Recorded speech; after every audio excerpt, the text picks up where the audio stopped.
Why ETFs and not mutual funds is a frequent question we encounter.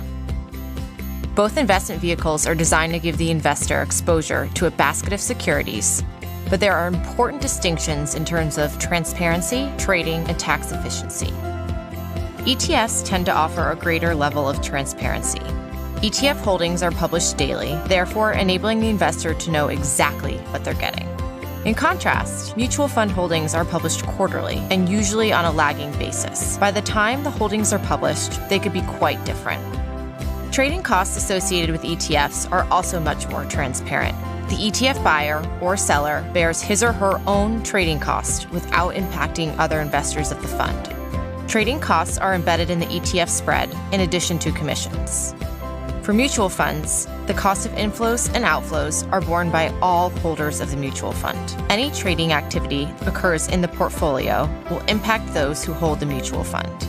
In terms of fees, many mutual funds have sales loads, 12b-1 fees, and trading costs that are not transparent since they are not exchange traded. Investors may think that they are getting NAV, but in reality, it is NAV minus the unknown trading costs. Trading between these two vehicles is done very differently. A mutual fund investor can only receive NAV minus cost of a mutual fund at the end of each day, whereas an ETF investor can buy or sell shares throughout the entire trading day.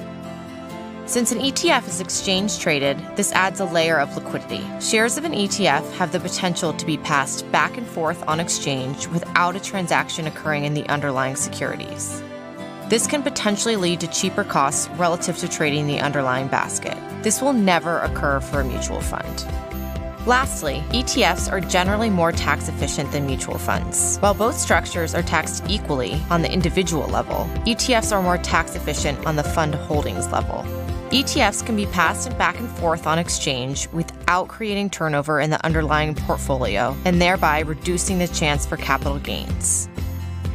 The second contributing reason is due to the in-kind creation and redemption mechanism. Securities and ETF shares are exchanged between the authorized participant and the ETF issuer during a creation or redemption free of payment, meaning no transactions occurred within the portfolio.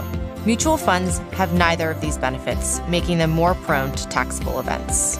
While ETFs and mutual funds are similar in some ways, they are also very different. ETFs provide much more transparency, flexibility, tradability, and tax efficiency. Thanks for listening in.